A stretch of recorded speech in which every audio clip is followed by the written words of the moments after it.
தமிழன் சொந்தங்களுக்கு கிறிஸ்டோபர் தாஸின் அன்பு வணக்கங்கள். இன்றைய அரசியல் அரங்கம் நிகழ்ச்சிக்காக நம்முடன் இணைந்திருப்பவர் டாக்டர் அம்பேத்கர் இளைஞர் அரசியல் அமைப்பின் நிறுவனர், அதன் பொதுச் செயலாளர் திரு அருண்குமார் இணைந்திருக்கிறார். அவரோடு நிறைய விஷயங்கள் பேசலாம். குறிப்பாக பட்டியலின மக்களுக்கு எதிராக தொடர்ந்து இழைக்கப்படுகின்ற அநீதிகள், சமீபத்திய வடகாடு சம்பவம் மட்டுமல்லாது தென் மாவட்டங்களில் தொடர்ச்சியாக நடத்தப்படுகின்ற இது போன்ற வன்முறை சம்பவங்கள், இந்த ஆட்சி பொறுப்பேற்றவுடன் பட்டியலின சமூகத்திற்காக பல்வேறு கோரிக்கைகள் ஏற்கப்படும்.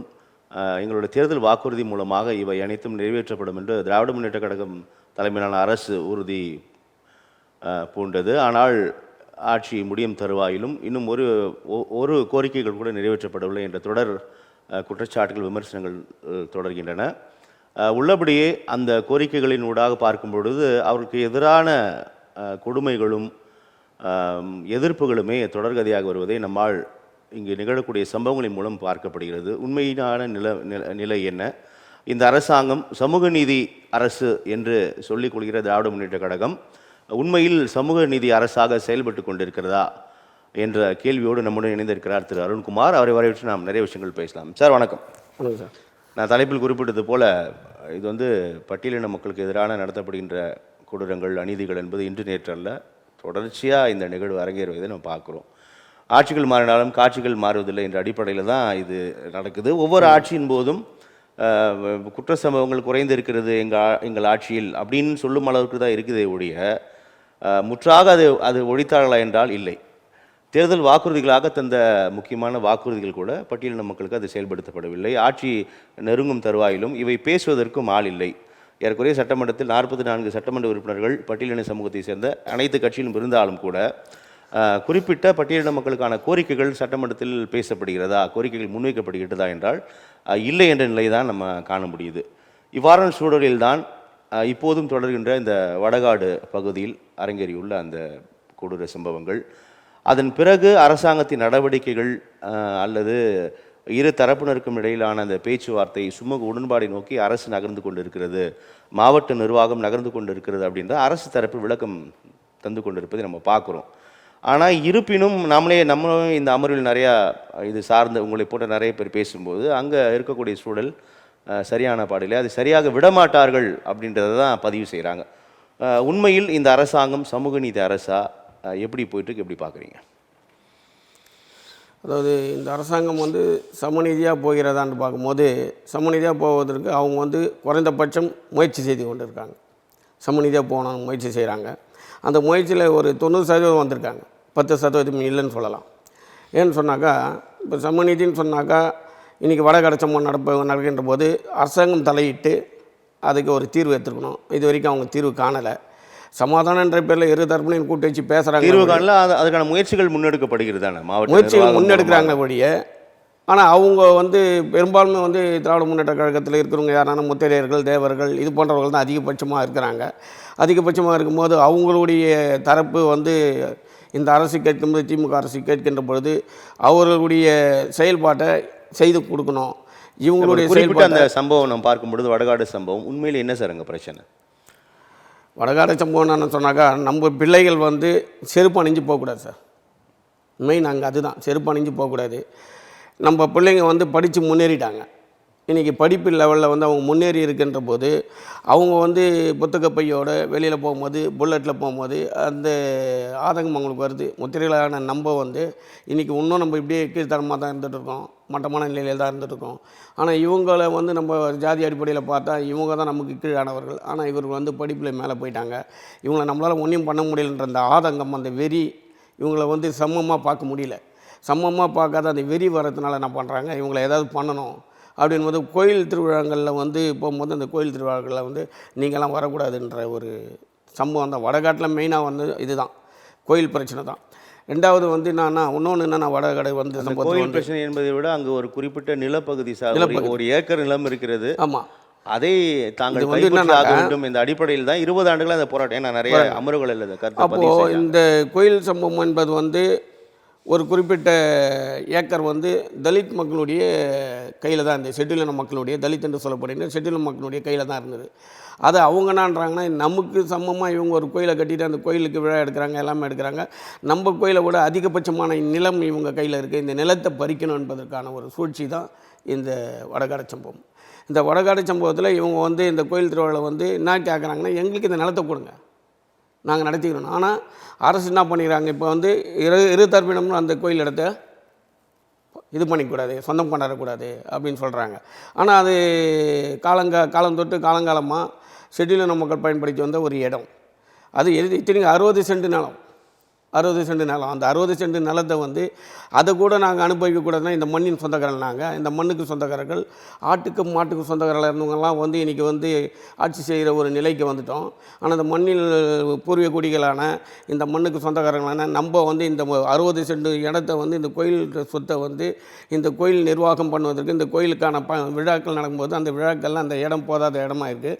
இருந்தாலும் அந்த இடம் வந்து இவங்களுக்கு கையில் போயிடக்கூடாதுன்றதுக்காக தான் வடகாடு இந்த சம்பவத்தில் ஈடுபட்டு இந்த முத்திரையர் மக்கள் வந்து நம் மக்கள் மீது வன்முறையை தூண்டியிருக்காங்க. வன்முறையை தூண்டுகின்ற போது கேட்கின்ற போது இடம் கோயில் தகராறு ஏற்படுகின்ற போது இந்த கோயில் சம்பவத்தில் 2 பேருமே வந்து மோதல் ஒரு ஏற்படுகின்ற போது இவங்க வந்து நமக்கு சரி சமமாக வந்து நின்றுனாங்களே, இவங்களை ஏதாவது பண்ணணுன்ற ஒரு வெறியோடு தான் ஊருக்குள்ளே வந்து 300க்கும் மேற்பட்ட மக்கள் வந்து தீப்பந்தத்தோடு முத்திரையர் மக்கள் வந்து 2002 ஆரம்பித்த பிரச்சனை யாருக்கும் 20 ஆண்டுகளாகவே அப்படியே போயிட்டு இல்லையா? 2002 தான். 2002ஆம் ஆண்டிலிருந்து ஆரம்பிக்கப்பட்டது தான். அப்போ 2002ஆம் ஆண்டிலேருந்து ஆரம்பிக்கும் போது அதில் வந்து ஒரு குறிப்பிட்ட அந்த ஷெட்யூலின மக்கள் ஒரு 10 பேர் இருந்தாங்க. அந்த மக்களை வந்து நாங்கள் வந்து அவங்களுக்கும் ஒரு கோயில் இருக்குது, நம்முடைய மக்கள் வந்து ஐயனார் கோயில். இந்த ஐயனார் கோயிலை வந்து நம்ம மக்கள் வந்து இந்த ஐயனார் கோயில் வச்சு இந்த 60 சென்ட் நிலத்தை வந்து இவங்க வந்து 60 சென்ட் நிலத்தில் உள்ள அந்த கோயிலுக்கு தேவையான இடத்துல கோயிலுக்கு தேவையான பரிகாரங்கள் செய்கின்ற போது அந்த இடம் அவங்களுக்கு வந்து போதுமானதாக இருந்தது. இப்போ வந்து அந்த இடம் வந்து அவங்களுக்கு கம்மியாக இருக்கின்ற காரணத்தினால இந்த இடம் நமக்கு யூக்கில் அவனுக்கு வந்துட்டானுங்களேன்ற ஒரு ஆதங்கம், அந்த வெறி இந்த வடகாடு சம்பவம். அதனால தான் நம்ம என்ன சொல்கிறோன்னா, இந்த அரசாங்கத்தோட நம்ம என்ன கேட்குறோன்னு சொன்னால், ஷெட்யூலின மக்களுக்கு ஒரு பாதுகாப்பான சட்டம் வேணும், தலித் மக்களுக்கு பாதுகாப்பு சட்டம் வேணும். அந்த பாதுகாப்பு சட்டத்தை வந்து ஏற்றணுன்றது தான் எங்களுடைய தயாமிப்பு. வன்கொடுமை தடுப்பு சட்டம் ஏற்கனவே இருக்குது அல்லவா? ஏற்கனவே இருக்குது. வன்கொடுமை தடுப்பு சட்டம் என்பது வந்து 1995 ஒரு பிரிவாக நம்ம வந்து கொடுக்கப்பட்டு 95 வந்து வன்கொடுமை தடுப்பு சட்டம் வந்து இந்த பிரிவின் கீழ், அதாவது ஒரு அரசு ஊழியர் பிரச்சனையை உண்டு பண்ணாலோ தலித் மக்களிடம் சாணியை கரைச்சி ஊற்றினாலோ இவருக்கு இந்த சட்டம் ஒன்று வன்கொடுமை சொல்லுது. அப்போ இவங்களுக்கு குறைந்தபட்ச தண்டனை வந்து 3 வருட காலம் 6 வருட காலம் இருக்கிறது. இந்த சட்டத்தை வந்து நம்ம வந்து நிரூபிக்கணும்னு சொல்லிக்கின்ற போது திண்ணியம் மலம் ஒன்றை வச்சாங்க. தர்மபுரியில் திண்ணியம் என்ற பகுதியில் மலம் ஒன்றை வைக்கும் போது அதனுடைய சட்டம் வந்து வன்கொடுமை தடுப்பு கடுமையான நடவடிக்கை எடுத்து தண்டிக்கப்பட்டிருக்காங்க. இன்றைக்கி கண்ணகி இவங்க கூட இது பண்ணியிருக்காங்க. இவங்களுக்கும் வந்து தீர்ப்பு வழங்கப்பட்டு ஆயுள் தண்டனை கொடுத்துருக்குறாங்க. இப்படி பல்வேறு நிலைகளில் வந்து தலித் மக்கள் பாதிக்கப்படுகின்ற போது அந்த மக்களுக்கு பாதுகாப்பான ஒரு சட்டம் வேணும்னு தான் நம்ம வந்து தயா அமைப்பு கேட்கிறது. இல்லை, நான் அதனால தான் சொல்கிறேன் திரு அருண்குமார் சார், அது ஏற்கனவே அந்த சட்டம் இருக்குது, அது சரியாக பயன்படுத்தப்படுதா அப்படின்னு ஒரு கேள்வி இருக்குது. இல்லை, அப்போது நீங்கள் சட்டம் வேணும்னு கேட்குறீங்களா? ஏற்கனவே இருக்கக்கூடிய சட்டம் தான் இருக்கு, இருந்தாலும் பிரச்சனைகள் ஓய்ந்த பாடில்லையே அப்படின்றத பிரச்சனை ஓய்ந்த பாடில்லை. அதாவது இந்த சட்டம் இருக்குது, இந்த சட்டம் இருந்தாலும் கூட நம்ம இந்த சட்டத்தின் அடிப்படையில் வந்து வன்கொடுமை சட்டத்தின் அடிப்படையில் இப்போ வந்து காவல் அதிகாரி, இப்போ ஆய்வாளரோ மற்ற இவரோ கிடையாது, ஒரு டிஎஸ்பி. இப்போ இந்த சைடு தென் மாவட்டம் சைடில் எடுத்துன்னு சொன்னால் எஸ்பி சூழ்நிலை போலீஸு இல்லைனாக்கா டிஎஸ்பி இவங்க கையில் தான் இந்த முறையான மனு போய் சேரணும். இந்த வன்கொடுமை தடுப்புக்கான மனு அவங்களாண்ட புகாரை கொடுக்கும்போது அந்த புகாரை அவங்க வாங்கி அதை படித்து பார்த்துட்டு அதை வந்து சம்மந்தப்பட்ட ஆய்வாளருக்கு அனுப்பப்பட்டு அந்த சம்மந்தப்பட்ட காவல் நிலையத்தில் பாதிக்கப்பட்டவர்களையும் இரு தரப்பினையும் கூப்பிட்டு வச்சு அழைத்து பேசி இதில் யாருடைய சம்பவத்தில் வந்து இந்த வன்கொடுமை தடுப்பு சட்டத்தை இவங்க புகார் கொடுத்துருக்கு, இந்த புகாருடைய உண்மைத்தன்மையை கண்டறிகிறாங்க. இந்த கண்டறியப்பட்டு அப்போ அவங்க என்ன பண்ணுறாங்க தெரிகிறது, இது வந்து தவறு நடந்திருக்கு, இந்த வடகாடு தவறு நடந்திருக்கு, இதனால் பூசி மறைக்கிறாங்க. அப்போது இது போன்ற வன்கொடுமை தடுப்பு சட்டத்தில் இந்த தவறு நடந்திருக்குது தெரிந்திருந்தாலும் கூட மேல் மட்டத்தில் இருக்க அதிகாரிகள் வந்து காவல்துறை அதிகாரிகள் வந்து அந்த ஊரில் இருக்கிற முக்கிய புள்ளிகள் வந்து பேசும்போது ஐயா நீங்கள் பார்த்து பண்ணி விடுங்க, 2 பேரும் ஒன்றும் இல்லை, நாங்கள் வந்து சமாதானமாக போயிடும், இதுக்கு எதுக்கு ஜாதி பிரச்சனை பெருசாக ஆக்குறீங்க, இது எதுக்கு வன்கொடுமை சட்டம் போடுறீங்க அப்படின்னு சொல்லிக்கின்ற போது நம்முடைய மக்கள் வந்து என்ன பண்ணுறாங்கனாக்கா படிப்பு மட்டும்தான் ஒரு சூழலாக இருக்கிறாங்களே தவிர உலக அனுபவம் கொஞ்சம் கம்மியாக இருக்கிற காரணத்தினால, இந்த உலக அனுபவம் கம்மியாக இருக்கின்ற காரணத்தினால அந்த மக்களை கூப்பிட்டு வச்சு காவல்துறை பேசுகின்ற போது, இப்போ நீ போய் குதிரை வன்கொடுமை தடுப்பதில் புகார் கொடுத்துட்ட, பாதிக்கப்படுறது உன் பயணம் தான், என் பயணம் தான், உன் பொண்ணு தான் என் பொண்ணு தான் பாதிக்கிறாங்க. அப்படி பாதிப்பு வர ஒரு நிலைக்கு நீ ஏன் கொண்டு வர? நம்ம வந்து இனிமேல் ஒன்றா ஆயிடலாம், இன்னும் எந்தெந்த பிரச்சனையும் வராது, நாங்கள் எந்த வித பிரச்சனையும் பண்ண மாட்டோன்னு சொல்லிவிட்டு காவல் நிலையத்தில் வந்து இரு தரப்பையும் கூட்டி வச்சு சமாதானப்படுத்தி அனுப்பிடுறாங்க. அப்போ வன்கொடுமை தடுப்பு சட்டத்துக்கு புகார் கொடுக்கப்படுது, அது நீர்ப்பொத்து செய்கிறது. இது காரணம் என்னன்னு சொன்னால் அங்கே நடத்துகின்ற கட்ட பஞ்சாயத்து, காவல் நிலையத்தில் பெரும்பாலும் கட்ட பஞ்சாயத்து தான். அதுவும் தென் மாவட்ட சைடுங்களெல்லாம் வந்து மிகப்பெரிய ஒரு புள்ளினா ஏதோ ஒரு அரசியல் கட்சியில் பெரிய புள்ளியாக இருக்கிறாங்க. அந்த புள்ளிகள் வந்து உட்காந்து பேசும்போது கட்ட பஞ்சாயத்தை நடத்தி அப்போ அவங்க என்ன பண்ணுறாங்க, எதிர்க்க பயப்படுறாங்க. காரணம் நான் சொன்னால் அவங்க 90% இருக்கிறோம், நம்ம 30% இருக்கிறோம். 30% மக்கள் வந்து பயந்து போகின்ற ஒரு நிலையில் இருக்கிறோம். 90% மக்கள் உள்ளே இறங்கிட்டாங்கன்னு சொன்னால் ஒன்றும் பண்ண முடியல. ஏன்னா 30% நம்ம வந்து 90% மோத முடியல. ஆனால் அவங்களால நம்ம கையில் ஒன்று ஜெயிக்க முடியாது. எதுனா கல்வி மட்டும் தான். கல்வி இன்றைக்கி வந்து தமிழ்நாட்டிலே வந்து செட்டில் பிள்ளைகள் வந்து கல்வியில் வந்து முதல் தரத்தில் இருக்கிறாங்க. இந்த ஒரு நிலையில் வந்து மக்கள் வந்து நம்முடைய செட்டில் மக்கள் பிள்ளைகள் வந்து கல்வி தரத்தை உயர்ந்துட்டாங்க. ஆனால் இன்னும் இந்த ஜாதி அடிப்படையில் மட்டமாக கீழே போயிட்டே இருக்கிறாங்க. இதுக்கான வழிமுறையை வந்து இந்த தமிழக அரசு, இந்த திராவிட முன்னேற்ற கழக அரசு இந்த மக்களுக்கான செட்டில் மக்களுக்கு பாதுகாப்பான ஒரு சட்டத்தை இயற்றினாங்கன்னா ஒழிய ஒரு பாதுகாப்பு கிடைக்கின்ற ஒரு நம்பிக்கை இருக்குது. இப்போ எப்படி அவர் வந்து காலனி வந்து இனி சொல்லப்படாதுன்னு சொல்லியிருக்கிறாரோ அதை சட்டமாக்க வேண்டும். அதேமாதிரி இந்த சட்டத்தை இவங்களும் வன்கொடுமை சட்டத்தை முறையாக பயன்படுத்தினாங்க. வன்கொடுமை சட்டத்தில் முறையாக பயன்படுத்த தண்டனை கிடைக்கும். இப்போ வன்கொடுமை தடுப்பு சட்டம் என்பது வந்து நம்ம வந்து வழக்கு கொடுத்துறோம். அந்த வழக்கு கொடுத்து அந்த வழக்கின் தன்மைகள் உண்மைத்தன்மை கண்டறிந்து உண்மைதான் தெரிஞ்ச பிறகு ஒரு குறிப்பிட்ட அமௌண்ட் வந்து இப்போ வந்து கவர்மெண்ட் வந்து இந்த வன்கொடுமை தடுப்பதை உண்மை தான் அந்த சம்பவம் போது வழக்கு தொடுப்பதற்கு வழக்கு வாதாடுவதற்கான செலவினத்தை அரசு தருகிறது. அந்த அரசு தருகின்ற போது அந்த பணம் வந்து ஒரு குறிப்பிட்ட தொகை வந்து முன்னாடியே கொடுத்துறாங்க. இப்போ ஒரு 50,000 ரூபாய் இருந்துச்சுன்னா 25,000 15,000 ரூபாய் கொடுக்குறாங்க. ரெண்டாவது முறை ஒரு 15,000 ரூபாய் கொடுக்குறாங்க. கேஸு முடிஞ்ச உடனே 50,000 ரூபாய் கொடுத்துட்றாங்க. அப்போ இது வந்து வன்கொடுமை தடுப்பு சட்டத்தினுடைய கோர்ட்டு வழக்கு நீதிமன்ற வழக்கு செலவுகளுக்கு வந்து அரசாங்கம் தருது. காரணம் என்னன்னா வன்கொடுமை தடுப்பு சட்டம். அப்போ இந்த வன்கொடுமை தடுப்பு சட்டம் வந்து ப்ரூவ் பண்ணுற அளவுக்கு ஆவணங்களுக்கு கொடுக்கப்பட்டாலும் கூட காவல்துறை என்ன பண்ணிது, அவங்களை கூட்டு வச்சு இரு தரப்பையும் கூட்டு வச்சு சமாதான பேச்சுவார்த்தை என்ற பேரில் அந்த வழக்கை நீர்ப்புக்கு செய்கிறாங்க. இந்த போன்ற ஒரு நிலைப்பாட்டிலிருந்து நான் வந்து இந்த சிட்டியின மக்கள் வெளியே வர முடியல. ஏன்னாக்கா இப்போ இன்றைக்கி நாங்குநேரில் ஒரு மாணவனை அடித்து துன்புறுத்தினாங்க. அப்போ துன்புறுத்துகின்ற போது அதற்கு அதை நம்ம பேசலாம். நம்ம அதுக்கு முன்னாடி இந்த வடகாடு சம்பவம் நம்ம வந்து பார்க்கும்போது 2002 அப்போது திமுக அரசு, கருணாநிதி தலைமையிலான திமுக அரசு, அப்போது அமைச்சர் சந்திரசேகரோ ஐ திங்க் ஒரு அமைச்சர், அங்கே ஒரு கட்டிடம் திரைப்பட நடைபோது அங்கே தான் அந்த ப்ராப்ளம் ஆரம்பிக்குது இல்லையா? கரெக்ட், அதே இடம் தான். அந்த சம்பவம் நடக்குது. அப்போது ஒரு அமைச்சர் ஒரு அரசு கட்டிடத்தை திறக்க முயல்கிறார். திறப்பு விழா அன்றுதான் இந்த பிரச்சனை வருகிறது. அன்றோடு மூடப்பட்ட கட்டிடம் அப்படியே இருக்குது இன்னைக்கு வரைக்கும். இன்னும் இது வரைக்கும் 20 ஆண்டுகள் கடந்தாகிவிட்டது. 20 ஆண்டுகள் நம்ம பார்க்கும் பொழுது 4 ஆட்சிகள் மாறிவிட்டன. அப்போது இந்த அரசுகள் இந்த பிரச்சனை எப்படி அணுகுகின்றன அப்படின்றதுக்கான மிகச்சிறந்த ஒரு உதாரணம் 4 ஆட்சிகள் மாறிட்டாங்க இல்லையா? அவ்வளோ அது சரி செய்ய முடியாத அவ்வளோ பெரிய பிரச்சனையாது.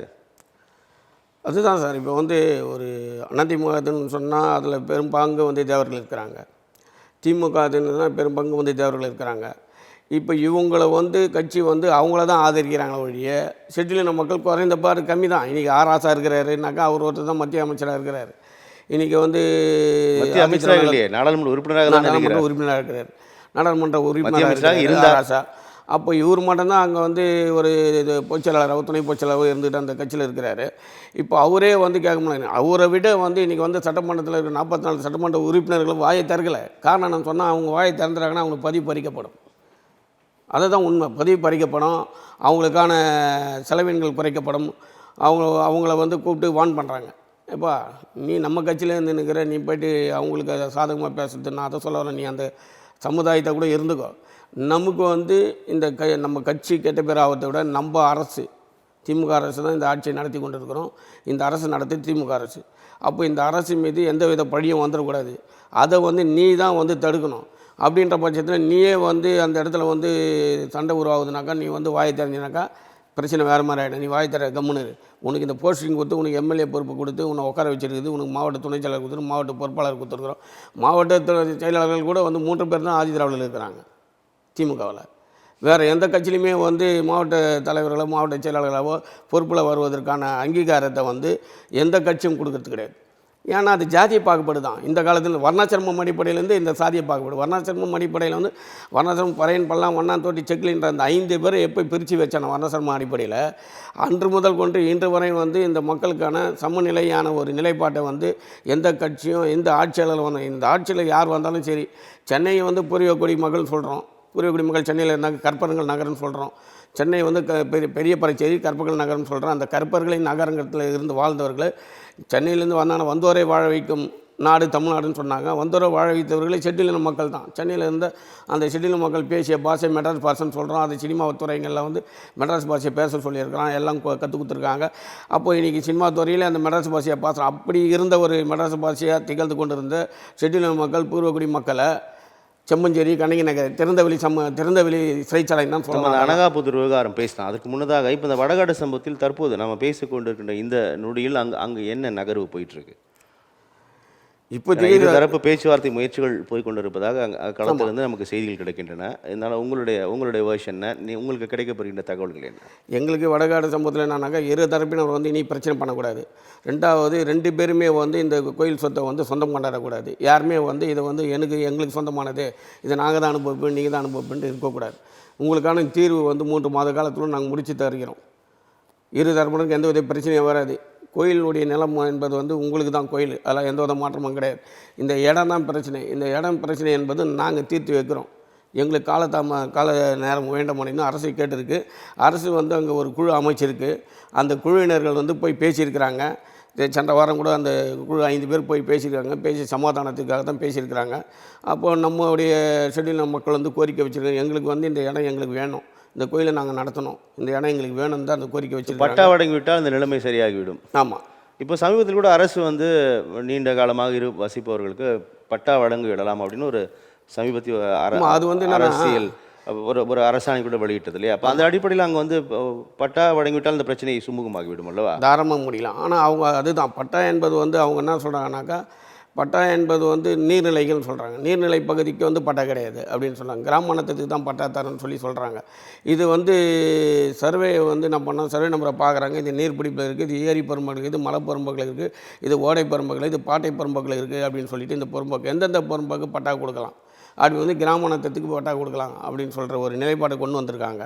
அப்போது அது வந்து என்னன்னாக்கா மேய்க்கல் புறம்போக்கு இடத்துல இருக்கின்ற காரணத்தினால பட்டா கொடுப்பதற்கு அவங்க வந்து வகைப்படுத்தலாம். சர்வே நம்பரை வகைப்படுத்தி அதுக்கு ஒரு சட்டத்தை கொண்டு வந்து இந்த மக்கள் வந்து பூர்வீக மக்கள் வந்து இத்தனை வருஷ காலமாக இந்த இடத்துல குடியிருக்கிறாங்க, இவங்களுக்கு பட்டா கொடுக்கலாமன்றதை வந்து மாவட்ட ஆட்சியாளர் கவனத்துக்கு கொண்டு செல்லணும். அது கொண்டு செல்வதுக்கு மாவட்ட ஆட்சியாளருக்கு கவனத்துக்கு கொண்டு செல்வது யாருன்னா, இப்போ சென்னை மாநகராட்சின்னா சென்னை மாநகராட்சி இருக்கிற மேயர்கள் அந்த கோரிக்கை மனு வந்து நம்ம கொடுக்குறோம், இன்றைக்கி பட்டா வேணும் எங்களுக்கு அப்படின்னு சொல்லிக்கின்ற போது இன்றைக்கி பெரும்பாலும் சென்னை வந்து ஏரி தான். இன்றைக்கி பெரும்பாலும் சென்னை ஏரி தான். அப்படி பார்க்கும்போது ஏரிங்கிற போது இன்றைக்கி வந்து அதை வகைப்படுத்தி இன்றைக்கி பட்டாக்கள் கொடுத்து இன்றைக்கி பெரிய பெரிய பில்டிங்கு உயர்ந்த கட்டிடங்கள்லாம் இருக்குது. அதே போல் இந்த தென் மாவட்டம் சைடுங்களில் எதுக்குன்னு சொன்னால் செங்கல்பட்டு மாவட்டத்தில் எதுக்குன்னு சொன்னாக்கா, செங்கல்பட்டு மாவட்டத்தில் இருக்கிற சாண்டோரியம் பகுதியில் மீனாட்சி அம்மன் நகர்னு ஒரு பகுதி இருக்குது.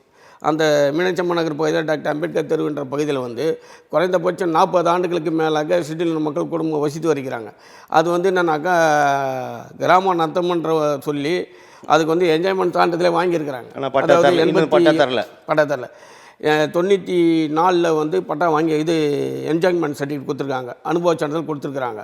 அதன் பிறகு என்ன பண்ணுறாங்கன்னு சொன்னாக்கா, சர்வே நம்பர் வந்து மாறிடுச்சு, இது வந்து நீர்பிடிப்பில் வருது, இது ஏரி பரம்பக்கில் வருது அப்படின்னு சொல்லி என்ன பண்ணுறாங்க, அந்த மக்களுக்கு பட்டா கொடுப்பதுக்கு தழக்கம் காட்டுறாங்க. அதை வந்து என்ன பண்ணுறாங்க, அந்த மக்கள் வந்து சமீபத்தில் மக்கள் குறை தீர்ப்பு நிகழ்ச்சி ஒன்று அனகாபுத்தூரில் நடத்தினாங்க. பம்மல் பயிற்சியில் நடத்தினாங்க. நம்ம மாண்புமிகு நம்முடைய சிறு குறு தொழில் நலத்துறை அமைச்சர் தாமு அன்பரசு அவர்கள் வந்து அந்த மனுவை வாங்கினார். அந்த மீனாட்சி அம்மன் நகர் பகுதி மக்களில் சுகுமார் என்ற ஒரு நபர் வந்து தயா அமைப்பில் இருக்கிறார். அவர் அந்த இணைச்செயலாளராக இருக்கிறார், மாநில இணைச்செயலாளர். அவர் வந்து அந்த கோரிக்கை மனு வந்து தாமு அன்பரசு ஐயாக்களை கொடுக்குறாரு. கொடுத்து அவங்க நாங்கள் இதை பார்க்குறோம் அப்படின்னு சொல்லிட்டு இங்கே சம்மந்தப்பட்ட அதிகாரி போய் பாருங்கன்றாங்க. சம்மந்தப்பட்ட அதிகாரியை வட்டாட்சியாளர் போய் பார்க்குறாங்க. வட்டாட்சியாளர் பார்த்தோன்னு வட்டாட்சியாளர் என்ன சொல்கிறாருனாக்கா, இது வந்து நீர்பிடிப்பில் வருது, இது வந்து இன்னொன்று என்னன்னாக்கா, இது வந்து ஆக்சுவலாக வந்து டிபி ஹாஸ்பிட்டல் மருத்துவமனை, அந்த மருத்துவமனை பட்டாவில் வருது, இதில் வந்து நாங்கள் எதுவும் பண்ண முடியாது அப்படின்னு சொன்னாங்களாம். அதன் பிறகு அவர் மறுபடியும் மீண்டும் லோக்கலில் இருக்கிற மேயர் துணை மேயர் போய் பார்க்குறாங்க. துணை மேயரை பார்த்து துணை மேயர்கள் அந்த கோரிக்கை மனு கொடுக்குறாரு. துணை மேயர் என்ன சொல்கிறேன்னா, இதை வந்து வகைப்படுவதற்கு என்ன வழியை நாங்கள் அரசாங்கத்தில் கேட்குறோம், நாங்கள் கெடுத்து பட்டா கொடுப்பதற்கான வழிமுறையை நாங்கள் முயற்சி பண்ணிகிட்டு இருக்கிறோம். உங்களுக்கு பட்டா கிடைப்பதற்கு நாங்கள் உறுதுணையாக இருக்கிறோம்னு சொல்லி ஒரு நிலை சொல்லியிருக்காங்க. அந்த இடத்துல அப்படி நடந்திருக்கு. இன்றைக்கி அனகபுத்தூர் எடுத்துன்னு சொன்னாங்க, அனகபுத்தூர் நீர்பிடிப்பு, ஆற்றங்கரை ஓரம் அந்த மக்களுக்கு வந்து நாங்கள் வந்து பாதுகாப்பு கொடுத்தாகணும். வருஷம் இந்த மக்களை வந்து ஸ்கூலில் தங்க வச்சு அவங்களுக்கு உணவு போட்டு அவங்களுக்கு வந்து உயிரை பாதுகாத்து கொடுக்குறோம். இவங்களுக்கு நிரந்தரமான ஒரு இடத்த இவங்களுக்கு நாங்கள் கொடுக்குறோன்னு சொல்லிவிட்டு அந்த மக்களுக்கு வந்து வேறு இடத்த நாங்கள் தரோம். அதனால் இந்த இடத்துல நீங்கள் இருக்கக்கூடாதுன்னு சொல்லி தான் இப்போ வந்து ஒரு நீதிமன்ற தீர்ப்பு கிடைக்கப்பட்டு அந்த நீதிமன்ற உத்தரவை தான் முன்னெடுத்துக்கிறார்கள். ஆமாம், 2 ஆற்றங்கரையோட மக்கள் நாங்கள் இன்னும் பாதுகாப்பை உறுதிப்படுத்துகிறோம் அப்படின்றத அரசாங்கம் அது ஏற்புடையதாக இல்லையா? ஆமாம், இல்லை அந்த இடத்துல வந்து நீதிமன்ற உத்தரவுன்னு சொல்லிட்டு எடுத்துட்டாங்க. காசா கிராண்டுன்ற ஒரு அப்பார்ட்மெண்ட்ஸ் பக்கத்திலே இருக்குது. மிஞ்சி போனால் அந்த ஆற்றுக்கும் இதுக்கும் 5 அடி டிஃப்ரெண்ட் தான் இருக்குது. அப்போ காசா கிராண்டுக்கு இடம் வந்து இன்றைக்கி வந்து அது வந்து ஆற்றுல பாதிக்காதா? இன்றைக்கி மக்கள் கேட்குற கேள்வி அதுதான். அனகபுத்தூரில் மக்கள் பாதிக்கப்படுறாங்க, வீட்டை இடிக்கிறாங்க, ஆற்று தண்ணி வந்துச்சுன்னா பாதிக்க ஏற்படுது. மக்களை இந்த கோரிக்கைகள் இந்த கேள்விகள் வந்து கவனத்தில் எடுத்துக்கொள்ளப்படவில்லையா? அப்புறப்படுத்தி விட்டார்களே? இல்லை, இது வந்து 2022 வந்து சிபிஐஎம்லேருந்து வேல்முருகன்ற ஒரு மாவட்ட செயலாளர் தான் இந்த போராட்டத்தை முன்னெடுக்கிறார். அனகபுத்தூர் போராட்டத்தை முன்னெடுக்கிறார். ஏன்னா அப்பயே வந்து இந்த இடம் வந்து நீர்பிடிப்பில் இருக்குது, உங்களுக்கு வந்து நோட்டீஸ் கொடுத்துட்றாங்க, நீங்கள் அப்புறப்படுத்த போகிறோம் நாங்கள் உங்களை 2022 கொடுத்துட்றாங்க, நோட்டீஸ் கொடுத்துட்றாங்க. அப்போது சிபிஐஎம் வந்து அனைத்து கட்சி கூட்டத்தை கூடுறாங்க. அனைத்து கட்சி கூட்டத்தை கூடும்போது பல்லாவரத்தில் மிகப்பெரிய ஒரு ஆர்ப்பாட்டத்தை 2022 நடத்துகிறாங்க. வேல்முருகன் அவர்கள், சிபிஐஎம் வேல்முருகன் அவர்கள் தலைமையில் நடத்துகிறாங்க. அனைத்து கட்சி கூட்டம் வந்து அந்த பகுதியில் அந்த பகுதியில் அனகபுத்தூர் பகுதியில் நடத்துகிறாங்க. அந்த பல்லாவரத்தில் ஒரு போராட்டத்தை நடத்தி காட்டினாங்க. 2022 மிகப்பெரிய ஒரு போராட்டத்தை அங்கே நடத்துகிறாங்க.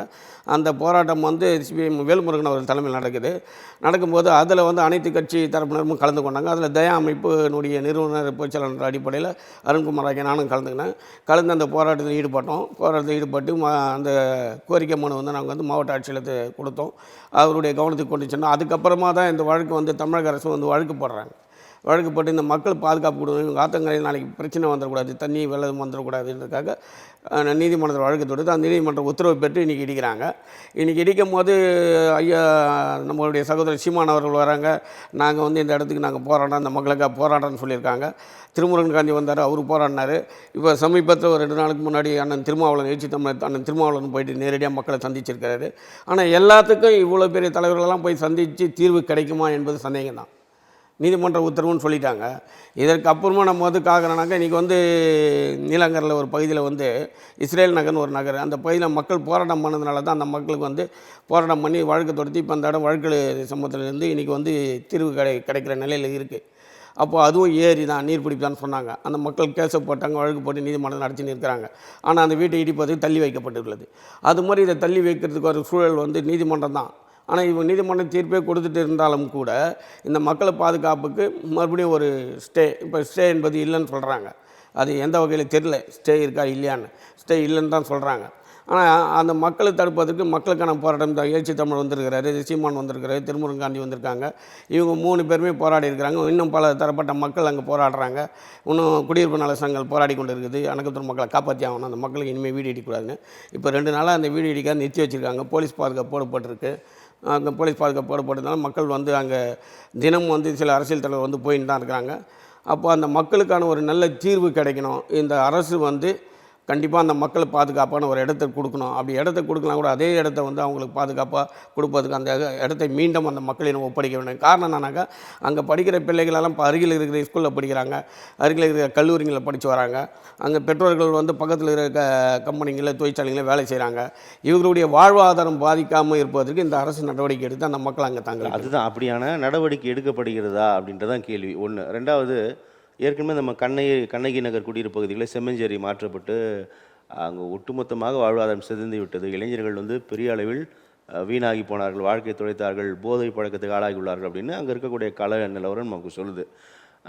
அப்போது இந்த ஒரு சரியான திட்டமிடல் இல்லாதது காரணம், அவங்களை இங்கேருந்து போய் அங்கே போட்டுட்டாங்க அப்படின்ற மாதிரி தான் நம்ம பார்க்க முடியுது. அரசாங்கம் தரப்பில் என்னென்ன நடவடிக்கைகள் மேற்கொண்டாலும் அடிப்படையான ஒரு பள்ளி இருக்கிறதா, ஒரு கல்லூரி இருக்கிறதா, ஒரு சுகாதார நிலையம் இருக்கிறது. ஆனால் ஒழுங்காக இருக்கிறதா, அது திறன்பட இருக்கிறதா, இவங்க வாழ்ந்த பகுதியில் இருக்கிற மாதிரி இருக்கா அப்படின்னா இல்லைன்றதை நம்ம களத்தை பார்க்க முடியுது.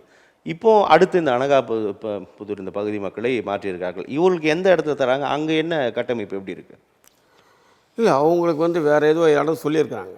அநேகமாக அவங்களுக்கு படப்பு சைடு கொடுப்பதாக தான் கேள்வி போடுறோம் நாங்கள். படப்பு சைடில் கொடுக்கலாம் இன்னும் அது அப்படின்னு உறுதிப்படுத்தலை. உறுதிப்பாடாக இல்லை. ஆனால் அவங்க அதுக்குள்ளேயே எல்லாம் தலைவர்களும் வந்திருக்காங்க, லோக்கலில் இருக்கிற தலைவர்கள் எல்லாருமே பேசியிருக்கிறாங்க. மீண்டும் இதே இடத்துல அவங்க இப்போ இதன் மூலமாக தீர்வு கிடைக்கும் நம்புறீங்களா? கிடைக்காது, தீர்வு கிடைக்காது. ஏன்னு சொன்னாக்கா சென்னையினுடைய அடையாளமே வந்து ஷெட்யூல்டு மக்கள் தான். பறையர்கள் என்று சொல்கிற ஆதிதிராவிடர் என்று சொல்லப்படுகின்ற ஷெட்யூல்டு மக்கள் என்று சொல்லப்படுகின்ற தலித் மக்கள் தான். அப்போ அந்த தலித் மக்களுடைய அடையாளம் சென்னையில் இருக்கக்கூடாது. இது ஆட்சியாளருடைய நிலைப்பாடு.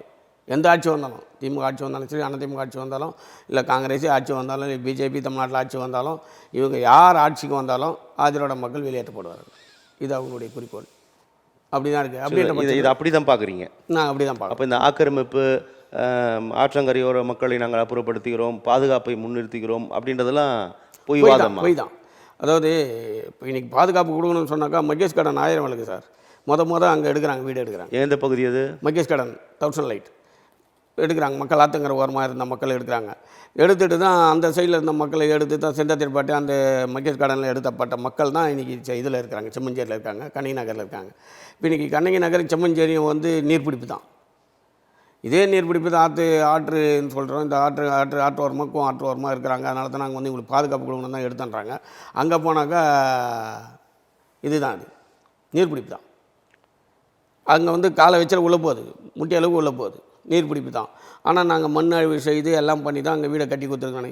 இங்கே மக்கள் வந்து நல்ல நிலையில் வசித்தாங்க. அங்கே அதுவும் இல்லாமல் பக்கத்தில் எந்த ஒரு ஸ்டோருக்கு போனாலும் ஒரு வேலை. ஒரு ஃபுட்வேர் கடை இருக்குன்னா அந்த கடைக்கு போனாக்கா அவனுக்கு ஒரு 10,000 ரூபாய் சம்பளம். இன்றைக்கி தூயின் போய் கண்ணகி நகரிலையும் செம்மஞ்சேரியும் போடுறதுனால அவங்க வந்து குறைந்தபட்சம் வந்து அரசாங்கத்திலேயே சட்டம் என்ன சொல்லுதுனாக்கா குறைந்தபட்சம் 30 கிலோமீட்டருக்குள்ளே தான் இவங்களுக்கு வந்து வீடு மாற்றி கொடுக்கணுன்ற ஒரு சட்டமே இருக்குது. அப்படின்ற போது 55-60 கிலோமீட்டருக்கு அண்ணாண்டை தூக்கின்னு போயிட்டு கண்ணகி நகரில் ஒரு போட்டிருக்காங்க. 10க்கு 10 இடம் தான். அப்போ அந்த 10க்கு 10 இடத்துல ஒரு 9 பேர் இருக்கிறவங்க வந்து ஒரு 10க்கு 10 இடத்துல எப்படி வாழ முடியும்? இதையும் அரசாங்கம் வந்து பிராடாக சிந்திக்கலை. இதையும் அரசாங்கம் வந்து அந்த 10க்கு 10 தான் கொடுத்தா போதுன்ற ஒரு நிலைக்கு வந்துச்சு. ரெண்டாவது வந்து அவங்க கட்சிக்காரங்களே வந்து இன்றைக்கி 50 பேர் இருக்கிறாங்கன்னா அந்த 50 பேருக்கு டோக்கனுக்கு வந்து 10 பேர் அவன் வாங்கின்னு போயிடறான். ஒரு கட்சிக்காரன் 10 டோக்கன் வாங்கி போயிடறான். மீதி 40 டோக்கனை கொடுக்குறான், மக்கள் கொடுக்குறான். அதில் 10 பேர் கிடைக்கல. அந்த 10 பேர் வந்து தலைவர்களாண்டியும் கவுன்சிலராண்டியும் போய்ட்டு முறையிடுறாங்க. எனக்கு வரலண்ணா, எனக்கு எதுவும் வரல, நான் உன்னாண்ட ஆதார் அட்டை இல்லைம்மா, உன்னாண்ட ஓட்டர் ஐடி இல்லைம்மா, ஏதோ ஒரு காரணத்தை காட்டி அவங்கள தடுக்கிறாங்க, கொடுக்கல. அப்போ அந்த 10 எக்ஸ்ட்ரா அங்கே போயிடுது. இது ஏன் அரசாங்கத்துக்கு தெரியாதா? இது கட்சிக்காரன், நம்ம கட்சிக்காரன் அவனான்றான், கட்சிக்காரன் பிழைக்கிறான், போயிடுச்சு போடா அப்படின்றதுக்கு மேல் மனத்தில் எதுவும் சொல்லணும். நீ கட்சிக்காரன் உனக்கு என்ன 10 ரூபா வாங்கி போ, நீ போயிடுச்சுக்கா, ஏன்னா இந்த இவ்வளோ நாளாக கட்சியில் இருக்கிற உனக்கு இது தான் பயன்படுத்திக்க போ. ஆனால் இது வந்து நம்ம கட்சிக்கு அவப்பேர் வந்துடக்கூடாது, அந்த அளவுக்கு பார்த்துக்கோ, நல்லபடியாக பண்ணிக்க போ அப்படின்றான். அப்போ அவங்க போகிறாங்க. அந்த குழுவில் யார் போடுறாங்க? வட்டாட்சியர் போடுறாங்களா, ஆய்வாளர் வருவாய்த்துறை அதிகாரி போடுறாங்களா, ஆர்ஐ போடுறாங்களா, அவங்க கையில் அந்த டோக்கனுக்கு வந்து அவர் போய் பேசுகிறாரு. ஐயா 50 வீடு இருக்குது, 40 குத்துரு, 10 எனக்கு குத்துரு. இல்லைங்க 50 வீடு இருக்குது, உங்களுக்கு 10 குத்துரு அப்படின்னு. அது நான் பார்த்துட்டு மேலே இருக்க இதுதான் அங்கே நடக்கக்கூடிய இதுதான் உண்மை. இதுதான் உண்மை. இப்போ நம்ம ஏற்கனவே இந்த கண்ணகி நகர் செம்மஞ்சேரி பேசுகிறோம், நம்ம இப்போ இந்த அனகாபுத்தூர் வந்துருக்குது. இப்போ நீங்கள் அது ஒன்று சொல்கிறீங்க, ஆதித்தமிழர்களை வந்து அப்புறப்படுத்துறதுக்கான முயற்சி தான் அது. சிங்கார சென்னை 2.0 திட்டம் இது எப்பவுமே அடிக்கல் நாட்டி விட்டது. அதற்கான செயல் வடிவங்கள் தான் ஒன்று ஒன்றா அகற்றி கொண்டு இருக்கிறார்கள், ஒரு இடைவெளியில் அகற்றி கொண்டு இருக்கிறார்கள். அப்படின்னா இப்போ இன்னும் நீங்கள் குறிப்பிட்டபடி சென்னையே ஏரி பகுதி தான். அப்போ இது இன்னும் இப்போ சென்னை முழுக்கமே நீளுமா? ஒட்டுமொத்த ஆதி தமிழர்களை அகற்றுவதற்கான முறையாக எல்லாத்தையுமே அப்புறப்படுத்திடுவாங்களா? அரசு நினைச்சா எதுவும் செய்யலாம். ஏன்னா அதிகாரம் அவங்க கையில் இருக்குது, அதிகாரம் அவங்க கையில் இருக்குது. ரெண்டாவது வந்து இப்போ நம்ம சொல்கிறோம் இல்லையா, அனைத்து கட்சி கூட்டம்னு சொல்லும்போது இன்றைக்கி ஒரு அரசு வருதுன்னு சொன்னால் எதிர்கட்சியினை அனுசரித்து தான் போகணும். எதிர்கட்சி அனுசரித்து போவதற்கான ஒரு சூழல் அவங்களுக்கு இருக்குது. அதே சமயத்தில் அவங்க ரகசிய கூட்டம் வைக்கிறாங்களா என்னன்னு தெரியல, எதிர்கட்சியெல்லாம் கூட்டு வச்சு பேசுகிறாங்களா, என்ன பண்ணுறாங்கன்னு தெரியல. ஆனால் இவங்க எல்லாருமே வந்து குறிப்பாக நான் சொன்னேன், ஆதிதிராவிட மக்கள் சென்னையில் இருக்கக்கூடாது. அவங்களுக்கு ஏதாவது ஒரு காரணத்தை காட்டணும். நீர்பிடிப்பில் இருக்கிறாங்க, ஏரி உரங்குறாங்க, ஏரியில் இருக்கிறாங்க, ஆத்தங்கரையில் இருக்காங்க, குளக்கரையில் இருக்காங்க. இதுதான் இவங்களுடைய இது. இவங்களை அப்புறப்படுத்து, ஆதாரம் கட்சிச்சா இதை காட்டி அப்புறப்படுத்து.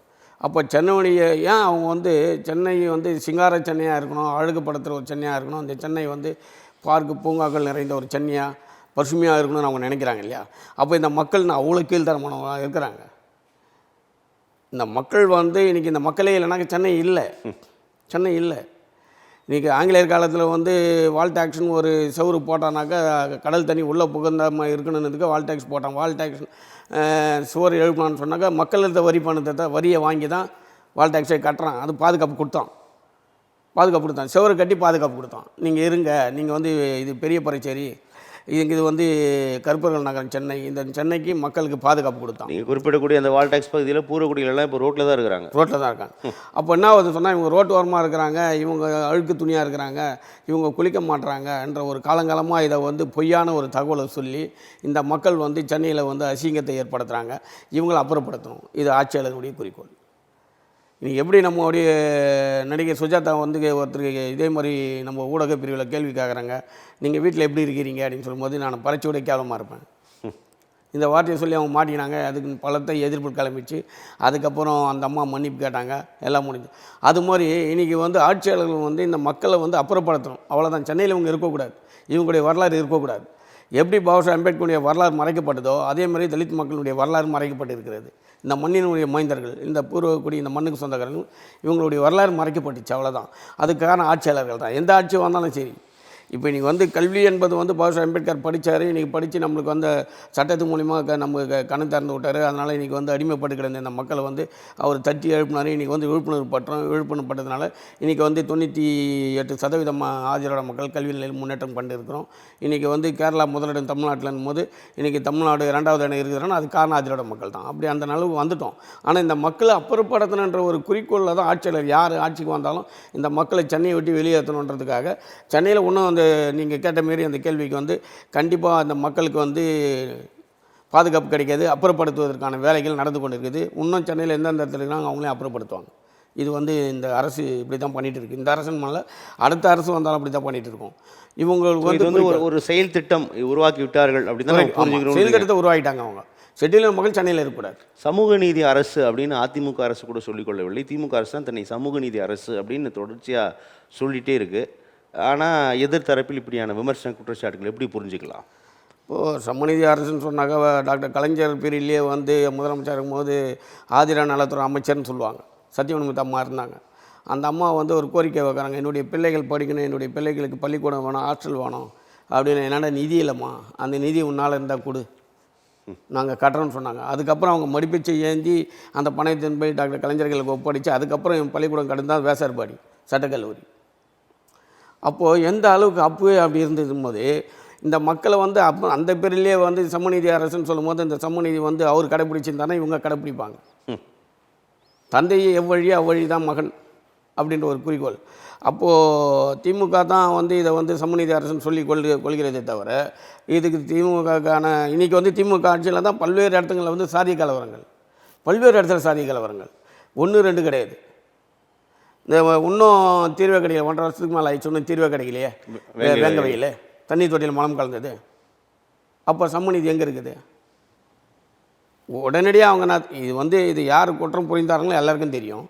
அந்த மலத்தை கலந்தது யாருன்னு தெரியும். அந்த மலத்தை கலந்தவனே அவனே வந்து அந்த தண்ணியை குடிச்சிட்டான், அவனே வந்து இது பண்ணிட்டான், அவன் தான் அதுக்கு கலந்தான், அவன் தான் அதுக்கு காரணம்னு சொல்லும்போது அவன் எப்படி அவனே கலந்து அவனே குடிப்பான்? இது ஒன்றும் புரியல. அப்போ இந்த அரசாங்கம் ஏன் வந்து அந்த மக்கள் மீது வீணான பழி போடுது? காவல்துறைக்கு தெரியும், அங்கே இருக்கிற மக்களுக்கு தெரியும், அரசியல்வாதிக்கு தெரியும் அது பண்ணது யாருன்னு. மிகப்பெரிய அரசியல்வாதி தான் அந்த ஒன்றிய தலைவர்னு சொல்கிறாங்க. ஒன்றிய தலைவரும் ஒன்றிய செயலாளரும் பண்ண வேலை தான் சொல்கிறாங்க. அவங்கள வந்து அடையாளம் காட்டப்பட்டது இதே தகவல் அறிவு உரிமை சட்டத்தின் மூலமாக எடுக்கிறாங்க, தகவல்கள் எடுக்கிறாங்க. இங்கே என்ன நடந்தது, என்ன ஏன் இவங்க மீது நடவடிக்கை எடுக்கணும்லாம் கேட்குறாங்க. அப்போது அந்த தகவல் கிடைக்கப்பட்டு இது யார் பண்ணியிருப்பாங்கன்றதை வந்து அவங்க அரசு ஒரு குழு அமைக்குது. அந்த அரசு அந்த குழுவை போய் விசாரிக்கிறாங்க. அந்த விசாரணையும் தெரிஞ்சிச்சு யார் மலத்தை கலந்தாங்கன்னு. ஆனால் நடவடிக்கை எடுக்கலை. ஆனால் அரசு என்ன சொல்லுது? தன்னுடைய ஆட்சியில் நம்முடைய திமுக திராவிட முன்னேற்ற கழக ஆட்சி நடத்துகின்ற இந்த ஆட்சிக்கு அவப்பெயர் வந்துவிடக்கூடாது, எந்த சூழ்நிலையும் கெட்டப்பெயர் வந்துவிடக்கூடாது, அந்த ஆட்சியை காப்பாற்றி ஆகணும், கெட்டப்பெயர் வராமல் இருக்கணும். இதே சமநீதி அரசு அப்படின்னு சொல்லுங்கள், சமநீதி ஆட்சின்னு சொல்லுங்கள் அப்படின்றத வந்து வகுத்து சொல்கிறாங்களே தவிர அதுக்கான சட்டத்திட்டம் என்ன, இந்த மக்கள் பாதிப்படுற இடத்துல யாராவது வந்து நிற்கிறாங்க முன்னாடி? கிடையாது. இல்லை, யாரும் நிற்கிறதில்லை. பேச்சளவுலையும் அறிக்கை லெவலையும் ஏட்டளவில் தான் இருக்குதே தவிர சட்ட ரீதியான முறையில் எதுவுமே இல்லை. ஒரு குழு அமுகிறான், அந்த குழு பேசுகிறாங்க, என்ன நடக்குதுன்னு தெரியல. அதுக்கப்புறம் அந்த குழு போயிடுறாங்க. அப்போ அந்த குழு போயிட்டு பின்னாடி அங்கே தமிழ் அரசு கவனத்துக்கு முதலமைச்சர் கவனத்துக்கு கொண்டு சென்றாங்களா என்னன்னு தெரியல. ஆனால் அங்கே வந்து என்ன ஆகுதுனாக்கா நீர்ப்பூத்து, அந்த நீர்ப்பூத்து போயிடுது. யாருமே எந்த வித நடவடிக்கையும் எடுக்கலை. அதே தான் இன்றைக்கி அணக்கப்த நிலைமையும் அப்படி தான் நடக்கும். நீர்ப்பூத்து போயிடும். எந்த ஒரு நிலையும் ஆட்சியாளர் அதிகாரம் அவங்க கையில் இருக்கிற வரைக்கும் எங்களுக்கான அதிகாரம் கிடைக்காது. ஏன்னா இப்போ சாதாரணமாக ஒரு தாட்கொலை லோன் வாங்க முடியலங்க. இன்றைக்கி எல்லா பத்திலையும் போட்டான். தாட்கொலை லோன் போய் கேட்குறான். யார் போய் கேட்குறாங்களா? ஒரு அரசியல்வாதி முக்கிய பிரமுகர் போகிறாரு. இப்போ அவங்க எஸ்சி கிடையாது, வேறு ஆள் தான். அவங்களுக்கு லோன் கிடைக்கும். இல்லை எஸ்சி மூலிமா லோனை வாங்கிக்கோங்க, நீங்கள் லோன் வாங்கிக்கோங்க. ஒரு 2 பேர் எஸ்சி இட்டுன்னு வாங்க, அவன் நான் லோனை கொடுத்துட்றேன், ஒரு குறிப்பிட்ட தொகை இங்கே கொடுத்துருங்கன்றான். கொடுத்துருங்கன்னு சொல்கிறான். சரின்னு சொல்லிட்டு அவன் வந்து நான் பண்ணுறேன், எஸ்சி ஒரு 2 பேர் இட்டுன்னு வரான். எப்பா லோன் வாங்கி தரேன், உனக்கு இவ்வளோ தந்துடுறேன் அப்படின்னு சொல்லிடுறான். நம்மளால் நான் பண்ணுறேன், சரி நான் வந்து பேசுகிறேன், நான் வந்து போடுறேன், கைது போடுறேன்னு வரான், கைது போடுறான். அவனுக்கு என்னவோ அது கமிஷன் தொகை என்னவோ அதை கொடுத்துட்றான். ஆனால் அவன் பேரில் தான் லோனை வாங்குறான். அவனுக்கு அது தெரியல. நீ தான் வர கைது போகிற, உன் பேரில் லோன் எடுக்கிறான், அவ்வளோதான், அந்த லோனை நான் கட்டிக்கிறேன் அப்படின்றான். வரான் கம்பெனி லோனா, இந்த இத்தனை பர்சன்டேஜ் 35% மானியத்தோடு அவனுக்கு லோனை தரான். 10 லட்சமோ 15 லட்சமோ லோனை தரான். அதிகாரிகளுக்கு கமிஷன் போயிடுது, 2 லட்சம் 3 லட்சம் கமிஷன் போயிடுது. போனவனே மீதி தொகை வந்து இவன் எடுத்துக்கிறான். இவனுக்கு எதுவும் கொடுத்துட்டு மீதி அவன் எடுத்துன்னு போயிடறான். அவன் கட்டுவானா கட்ட மாட்டானே தெரியாது. நாளைக்கு வந்து யார் பாதிக்கப்படுத்து? இவர் கைது போட வாங்கிற, இவர் பாதிக்கப்படுது, நாளைக்கு வீடு ஏலத்தில் ஓடும். இப்போ ஏற்கனவே சாமி வரம் கொடுத்தாலும் பூசாரி வரம் கொடுக்கல சொல்லுவாங்க. அது மாதிரி இந்த லோன் கிடைத்தாலும் கூட வங்கிகளில் அந்த மேலாளர் பார்வைப்பட்டால் தான் நமக்கு பணம் விடுவிக்கப்படும் அல்லவா? அதனால தனி வங்கி வேணும் அப்படின்ற கோரிக்கை கூட இருக்கு இல்லையா? தாட்கோல இருக்கு, தனி வங்கி வேணும் அப்படின்னா பிரச்சனை இல்லாமல் இருக்கும் அப்படின்னு. இன்னைக்கு ஒரு 15 பேர் ஒரு குழுவில் ஒரு 10 பேர் குழுவை உருவாக்கிட்டு நாங்கள் வந்து போய் கொடுக்குறோம், புகார் கொடுக்குறோம், மனு கொடுக்குறோம், எங்களுக்கு வந்து தாட்கோல் லோன் வேணும்னு சொல்லிட்டு ஒரு இப்போ நானே போகிறேன்னு வச்சுக்கலாம், ஒரு 15 பேர் இட்டுன்னு போகிறேன், இல்லை ஒரு 10 பேர் இட்டுன்னு போயிட்டு தாட்கோல் எங்கள் 10 பேருக்கு லோன் வேணும் சார், கொடுங்க சார்னு சொன்னால் ஆவணத்தை பார்க்குறான். அவனுக்கு சரியாக தான் இருக்குது. சரி உங்களுக்கு சேங்ஷன் பண்ணுறது, சேங்ஷன் பண்ணிடுறான். நீங்கள் நம்ம கேட்டிருப்போம், இந்தியன் பேங்க் கொடு, ஐஓபி கொடு, ஸ்டேட் பேங்க் கொடுன்னு சொல்லி கேட்டிருப்போம். அந்த ஸ்டேட் பேங்க்கை அனுப்பிச்சிடறோம், போப்பா நீ போய் பேங்க்கில் பார்த்துக்கன்றோம். நமக்கு என்ன பண்ணுறோம்? சந்தோஷமாக வெளியில் வரோம், லோன் கிடச்சிச்சு, வெளியில் வரோம், பேங்க்குக்கு போகிறோம். பேங்க்குக்கு போனாக்கா அப்படியா லோன் வந்துட்டு சேங்ஷன் ஆகிடுச்சா பார்க்குறான். உங்களுக்கெல்லாம் கொடுக்க முடியாது, லோனு கேரண்டி கொடு, லோன் தர முடியாது. என்ன சார் என்ன இப்போ யார் இதுக்கு பொறுப்பு வரீங்க? கட்சியா? திமுகவா? அதிமுகவா? அம்பேத்கர் இயக்கமா? நீங்கள் பொறுப்பேற்றுக்கிறீங்களா? அவங்க கட்டலை நீங்கள் கட்டுறீங்களா? அப்போ போகிறோம் நம்ம. அது எப்படி சார்? எங்களுக்கு வந்து லோன் வேணும், இந்த பிள்ளைங்க வந்து கஷ்டப்படுறாங்க, இந்த பிள்ளைகளை படிக்கணும், இவங்க வீடு கட்டணும், கம்பெனி வைக்கணும்னு சொல்லி தான் இப்போ இது சென்ட்ரிங் பாலக்கு தான் நம்ம லோனே போட்டுருக்குறோம். அது வந்து சீட்டு கொடுக்குறாங்க, அந்த முட்டு கொடுக்குறாங்க, எல்லாம் கொடுக்குறாங்க. ஒரு 5 லட்ச ரூபா தராங்க. சென்ட்ரிங் வந்து நீ வேலைக்கு வந்து உனக்கு வந்து 5 லட்ச ரூபா தராங்க லோனு, தாட்கோல் தராங்க. இப்போ தாட்கோன்ற பேரில் வந்து தாட்கோல் செயல்பாடு இல்லை. இன்றைக்கி பாபா அம்பேத்கரில் வந்து அவருடைய பேரில் லோன் தராங்க. அவருடைய பேரில் வந்து சிறு குறு தொழிலாளர்களுக்கு வந்து வங்கி கடன் வழங்கப்படும்னு சொல்லிட்டு கொடுக்குறாங்க. அப்போ பாபா அம்பேத்கர் பேரில் சொல்லி அதை கொடுக்கும்போது அதை வந்து வங்கியில் வந்து தடுக்கப்படுது, வங்கியில் லோன் தரமாட்டுறாங்க. அப்போ இதுக்கு வந்து முட்டி மோதி போட்டாக்கா நீ இப்போ பொறுப்பேற்றுக்க, நீ பொறுப்பேற்றுனா உனக்கு 10 பேருக்கு நான் லோனு தரேன்னு சொல்கிறாங்க. அப்போது நம்ம ஆளுங்க வருங்க தாழ்ங்குறாங்க, இவங்களுக்கு கூட வாங்கி கொடுத்துட்டு அப்போ நாளைக்கு இவங்க பணம் கடத்தை விட்டால் நம்ம மாட்டிக்குமோ, அதுவும் சாதாரண 5 லட்சம் 10 லட்சம் ஆச்சே அப்படின்ற ஒரு பயம் உண்டாகுது. ரெண்டாவது வந்து அவங்க மீறியும் ஃபைட் பண்ணி கேட்டாக்கா, சரி இப்போ வீட்டுக்கு போங்க, வீட்டுக்கு வரோம், உங்கள் எந்த இடத்துல ஆஃபீஸ் வைக்கிறீங்க, ஆஃபீஸை காட்டுங்க. வராங்க, ஆஃபீஸை பார்க்குறாங்க, ரிஜெக்டட், இந்த இடத்துக்கு லோன் கிடைக்காது. அவ்வளோதான். நான் போனேங்க, தாட்கோலை வந்து லோன் சேங்ஷன் பண்ணிட்டாங்க, நாங்கள் போனேன், நான் தரமாட்டேன்னு சொல்லி நான் தரேன் தானே சொன்னேன். போய் பார்த்தேன், அவங்க ஆஃபீஸில் வீடாக தான் இருக்குது. அதுவும் இல்லாமல் அது வந்து ஒரு குடிசை இதுவாக இருக்குது, பகுதியாக இருக்குது. ரெண்டாவது வந்து இவங்க கட்டுவாங்கன்ற ஒரு இது எல்லாம் வேலை இல்லை, அன்றாடம் காட்சிகள், தினக்கூலி வேலை செய்கிறாங்க. இவங்களுக்கு எப்படி நான் லோனை கொடுத்துட்டு இவங்க பின்னாடி அலைய முடியும்? இதுதான் மேனேஜருடைய குறிக்கோள். மேனேஜர் இது தான் சொல்கிறார். அப்போ எப்படி தாட்கோல் லோன் கிடைக்காது? இதுக்கான ஒரு வழிமுறையை வந்து அரசு செயல்படுத்தணும். அப்போ இது சமூகநீதி அரசுன்னு சொல்லலாம். ஷெட்யூல்டு மக்கள் லோன் கேட்கணும், லோன் கிடைக்குது. ஏன் எங்கள் கல்விக்கான லோன் வந்து கல்விக்கு கொடுக்கப்படுற கடமை திருப்பி தான் அனுப்பப்படுறாங்க.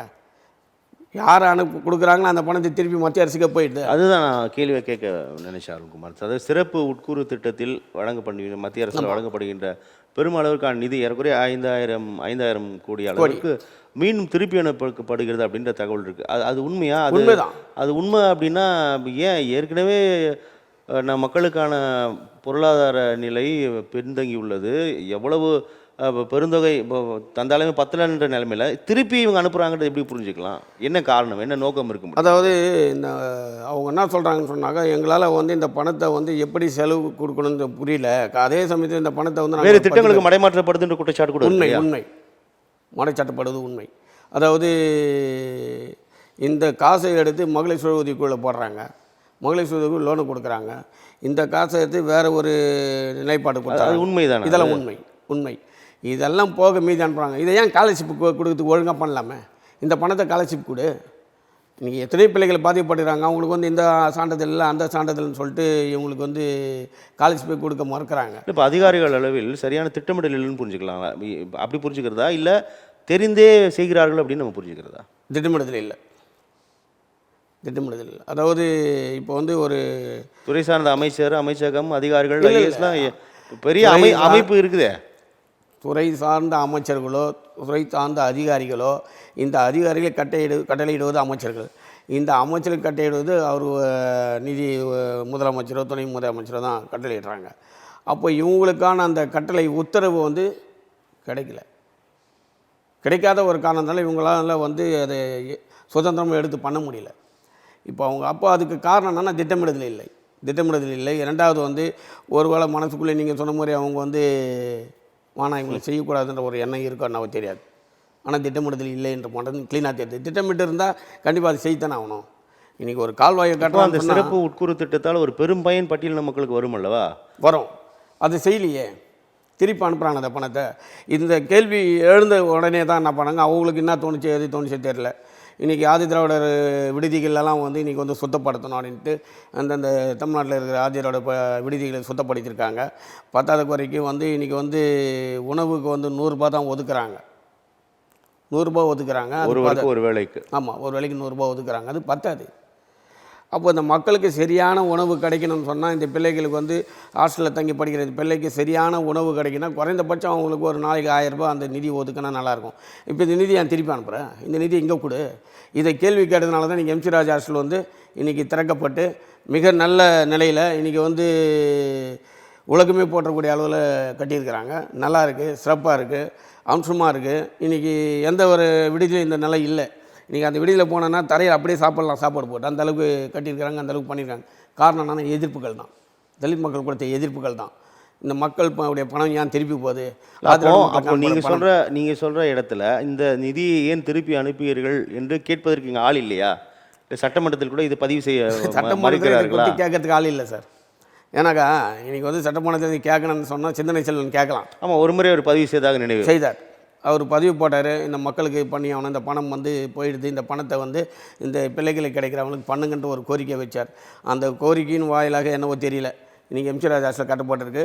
இன்றைக்கி ஹாஸ்டல் விடுதியில் தமிழ்நாட்டில் இருக்கிற ஆதிராவிட நல விடுதிகளை அத்தனையுமே சுத்தப்படுத்தியிருக்கிறாங்க, க்ளீன் பண்ணியிருக்காங்க. ஆனால் அதே ஒரு கோரிக்கை தயா அமைப்பு என்ன கோரிக்கை வைக்குதுன்னா, அந்த மக்களுக்கு 100 ரூபா பத்தாது, உணவுக்கு ஒரு 1000 ரூபா நிதி ஒதுக்கணும் அப்படின்னு கேட்டுக்கிறோம். வேண்டுகோளாக இந்த நம்ம தமிழ் டிவியின் சார்பாக, தயா அமைப்பின் சார்பாக இந்த ஒரு வேண்டுகோளை தமிழக முதல்வருக்கு கேட்டுக்கிறோம். இப்போது நம்ம இந்த நலத்திட்டங்கள் அல்லது நிதி தொடர்பாக பேசும்பொழுது பட்டியலின மக்களுக்கு பெரும் உதவியாக, பெரும் வாழ்வாதாரத்தை உயர்த்தும் விஷயமாக இருக்கக்கூடியது வந்து இந்த பஞ்சமி நில மீட்பு. ஆனால் இது பெரிய அளவில் பேசப்படுகிறது. அப்போ அங்கங்கே பேசப்படுது. கடந்த மாதத்தில் எனக்கு தெரிஞ்சு நாம் தமிழர் கட்சி சீமான் ஒரு பெரிய பேரணியை நடத்தினார் இதை வலியுறுத்தி. ஆனால் பேச வேண்டிய கட்சிகள் வந்து இதை பேசுகிறார்களா? அதிகாரத்தில் இருப்பவர்களோடு தொடர்புடையவர்கள் இதை வலியுறுத்துகிறார்களா? இல்லை இந்த பஞ்சமி நில மீட்பு அப்படின்றது சாத்தியமில்லாத இடத்துக்கு சென்று விட்டதா? இல்லை, இது வந்து நிறைய பேர் கேட்குறாங்க. பஞ்சமி நில மீட்பு என்பது வந்து இன்றைக்கி இந்திய குடியரசு தொழிலாளர் நல தலைவராக அன்புவேந்தன் சொல்லி டிபி சட்டத்தில் இருக்கார். அந்த சகோதரர் வந்து என்ன பண்ணியிருக்கிறாருனாக்கா, இன்றைக்கி ஜம்மபந்தியில் வந்து கோரிக்கை வைக்கிறார். அந்தந்த மாவட்டங்களுக்கு போகிறார். எந்தெந்த மாவட்டத்தில் ஜம்மபந்தி நடக்குது அந்தந்த மாவட்டத்தில் இந்த கோரிக்கை வைக்கிறார். பஞ்சமி நில மீட்புக்கான எங்களுக்கு வந்து எந்தெந்த இடத்துல பஞ்சமி நிலம் இருக்குது, இந்த நிலத்தை மீட்டு தரணும் அப்படின்னு ஒரு கோரிக்கை வச்சுருக்கிறார். அந்த கோரிக்கையை வந்து இது மாதிரி நிறைய பேர் கேட்டிருக்காங்க. இது நிறைய நீதிமன்ற வழக்குகளாக கூட போயிட்டுருக்கு. இதில் இன்னொன்று என்னன்னாக்கா, ஜாதிய வாரி கணக்கெடுப்புக்கும் இந்த பஞ்சமி நில மீட்புக்கும் நாங்கள் போராட்டமோ இல்லை ஆர்ப்பாட்டமோ இல்லை இது குறித்து அரசு கவனத்துக்கு கொண்டு சென்றால் கைது பண்ணுறாங்க. இது ஏன்னு புரியல. அப்போ பஞ்சமி நிலம் வந்து எங்களுடைய பஞ்சமி நிலம். இந்த பஞ்சமி நிலம் விக்டோரியா மகாராணி உயில் சாசனத்தில் எழுதப்பட்டது. இந்த மக்களுக்கு வந்து பஞ்சமர்கள் சொல்லப்பட்ட இந்த மக்களுக்கு வழங்கப்பட்ட இந்த நிலம் வந்து இன்றைக்கி இதில் இந்த நில மீட்பில் தானே 1994 வந்து 93 வந்து காரணி புதுச்சேரியில் செங்கல்பட்டு காரணி புதுச்சேரி தாமஸ் ஏமலை சுட்டு சாவகடிக்கப்பட்டாங்க, போராட்டம் பண்ணாங்க. இயேசுமுறை என்ற அம்பேத்கர் நூற்றாண்டு விழா தலைவர் இயேசுமரனுடைய தலைமை நடைபெற்ற அந்த ஒரு நிகழ்ச்சியில் 2 பேர் சுட்டு சாகடிக்கப்பட்டாங்க.